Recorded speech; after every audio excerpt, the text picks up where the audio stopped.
on Monday in what was a truly remarkable gathering of faith leaders and community activists from across South Florida, more than 800 people crowded into the Corpus Christi Catholic Church in Miami to demand the county commission stop dragging its feet and move forward with opening the Miami Center for Mental Health and Recovery.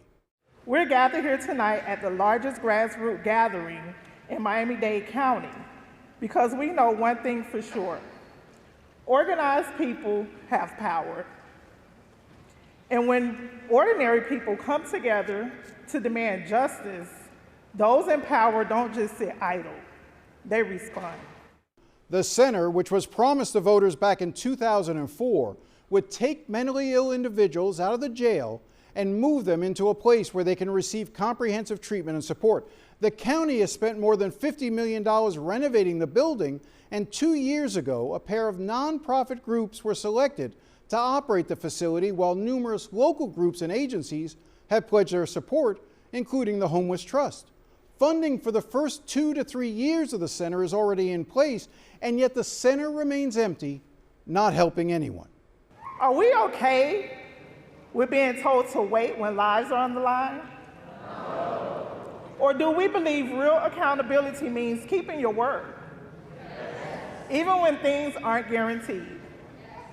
We believe our communities deserve more than a delayed response. We deserve action. The organization that hosted the event was PACT, People Acting for Community Together. The president of PACT is Reverend Shirlane Stevens of the Ebenezer United Methodist Church. We come from different traditions, we speak different languages, we live in different neighborhoods, but we are united in one mission, and that mission is to love our neighbor as we love ourselves. We're not here simply to attend an event. We are living out our faith and putting our beliefs into motion, because loving our neighbor means more than kind words. It means making sure our neighbors have safe housing. It means making sure our neighbors have mental health care, and we all live in communities where everyone is treated with dignity and respect. No matter what our faith is, we stand in a long line of leaders who refuse to accept injustice as normal. That should not be the status quo. A lot of times we talk about issues as being a matter of life and death, and there are those who believe that is certainly the case with this center. And in perhaps the most powerful moment of the evening, a former public defender told the story of a young man whose life was lost as the center remained closed. When I met Jordan, he was locked up for taking food and water while living on the street. By his early 20s, though, an untreated mental illness threatened Jordan's future. For years, he wound in and out of court until a judge eventually sentenced Jordan to die in prison. Our system is simply not prepared to help people like Jordan, and so he was thrown away. For years, we searched for a way to right this wrong, and we found hope in the promise that this community made back in 2004 to open a center for mental health and recovery, a place where Jordan's mental illness would be recognized as part of his humanity, somewhere he could live with care, treatment, and respect. That promise helped us reduce Jordan's sentence, and after nearly a decade in prison, he could come home, not to the streets, but to the Lifeman Center, as we then called it. But when the day came for Jordan's release, the center wasn't open. It was built, but unfunded. So instead of putting Jordan in treatment, we did the best we could, and we found him an apartment. Jordan's new home didn't come with mental health professionals. It didn't come with a transition plan, no medication, no therapy, no care. The county chose to put our money elsewhere. And Jordan, he too chose a different path. Fed up with not being seen as human, Jordan left his apartment one evening, turned west, and only a few blocks later, walked out onto the railroad tracks and took his own life. We have the opportunity right now to open this center. Every day that the county delays, someone like Jordan pays the price. It is said the test of a society's character can be measured by how it treats those most in need. Jordan needed this center. For him, It's too late. But I need it now, you need it now, and we as a community need it now. Let justice roll.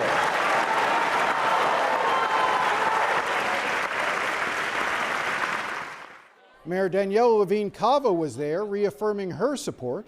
County Commissioners Raquel Regalado, who has been leading the fight for the center, and Oliver Gilbert were also there to say they would continue to push to get the center open.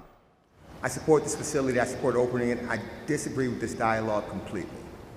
We set up this paradigm where we believe that actually this service has to pay for itself.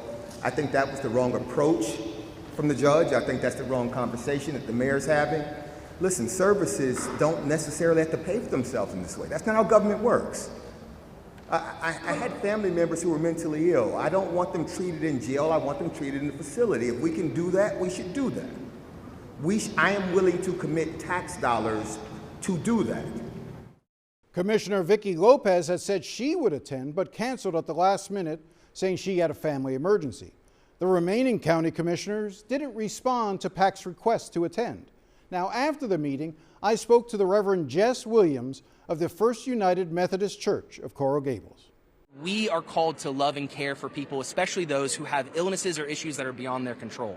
So to see the constant people who are always going back in the jail, as Judge Leifman said today, over 1 million days of jail time for people who are chronically ill simply because they have a mental illness that's not being taken care of is a justice issue. It's something that tugs our hearts. We all know people who desperately need that help. We're not far removed. These are our neighbors. They could be our family if things went a different way. I think morally, we are called to love those people and to give them the care that they need. You know, you had several commissioners here. You had a lot more that didn't show up, a lot more that you invited that decided not to participate in this. What message is that sending to you? Well, I think the commissioners are incredibly busy people. I want to give them the benefit of the doubt that they are dedicating themselves to civil service. It is disappointing to me that they were not able to make it here tonight. And for those who didn't respond to our invitation at all, it saddens me. And I think that it's important for all of us to continue to make our voice heard, to put pressure on them that they should be coming in front of the people they represent. They claim to care about us. They have been elected by us. We need to continually put them in the right position. After our interview, Reverend Williams told me he was particularly frustrated that his own commissioner, Natalie Millán-Orbis, wasn't there.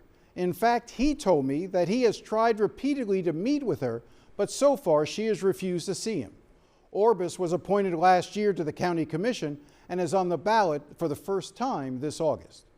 Now, initially, I thought this would be the only update to provide on the mental health center, but then something unexpected happened. On Wednesday, at the very end of the County Commission's Intergovernmental and Economic Impact Committee, Commissioner Danielle Cohen-Higgins brought up the Mental Health Center. It wasn't on the agenda, and to be honest, she seemed annoyed by the publicity the center had been receiving recently. Commissioner Cohen-Higgins, you had a motion? I do, Madam Chair. Thank you so much. And to my colleagues, I'm making a floor motion regarding the Leifman building. And the motion is a simple one. And frankly, it's rooted in what I'm seeing in our community, which is a very heavily attended campaign and very coordinated campaign with the media and with our community promoting the support of the Leifman building. And we've had multiple hearings at this committee on this important project. And I feel like no one is really paying attention to us and the very clear message that we've sent here as a body, which is that we support this idea. We need to know how it is going to be funded. And in case you missed her jab at the media, she made it again a few moments later. So while there is a campaign and a lot being spoken to in the media about how much we need this, nobody is addressing how we are going to pay for it. So what I would like for us to do, and if we recall the very first time this came to hearing, I believe my colleagues asked the question, what are we going to do to pay for this building? I think ideologically everybody agrees that it needs to move forward, but we are asking that the tough work be done on the front end instead of the back end, instead of sticking us with a bill in 2 or 3 years where we are left scrambling trying to figure out how to pay for this building. Let's do the work on the front end. She then made a motion directing the mayor to come back at their next committee meeting with a 10-year plan to fund the mental health center. Commissioners Vicki Lopez and Natalie Orbis quickly voted in favor of the motion, delaying any opening of the center for at least another 2 months. Now, let's be clear. I think it's entirely legitimate to ask questions about funding. I think that's appropriate, and I'm willing to believe Cohen-Higgins is sincere in her questions.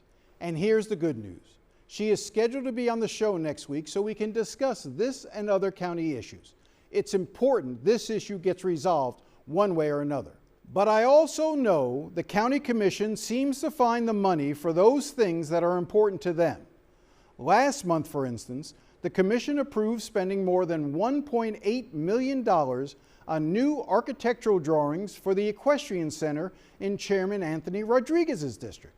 Chairman Rodriguez loves the Equestrian Center and the annual rodeo that comes with it. He seems to fancy himself a bit of a cowboy. But when Doug Hanks from the Miami Herald tweeted about the design costs during the commission meeting recently, Chairman Rodriguez, well, he was angrier than a bull with a burr under his cinch. But a measly $1.85 million allocation to an architectural agreement that is necessary to comply with what the voters voted for gets a tweet from the fake news Herald. This is what the federal government and the state government argues when they talk about fake news. This is what it is. So open your eyes, my friends. It is very one-sided, and we are paying attention. Wait a second. Let's rewind that. How did he describe it again? The measly $1.85 million allocation. But there was something else he said worth noting. Don't let anyone be in your ear about the things that don't matter, that the voters don't care about.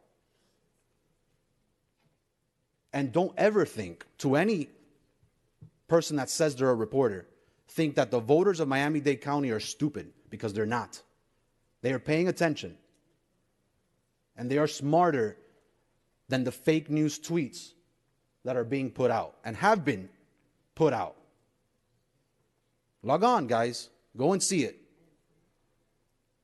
But we are paying attention, and the people of Miami-Dade County are smarter than you all believe.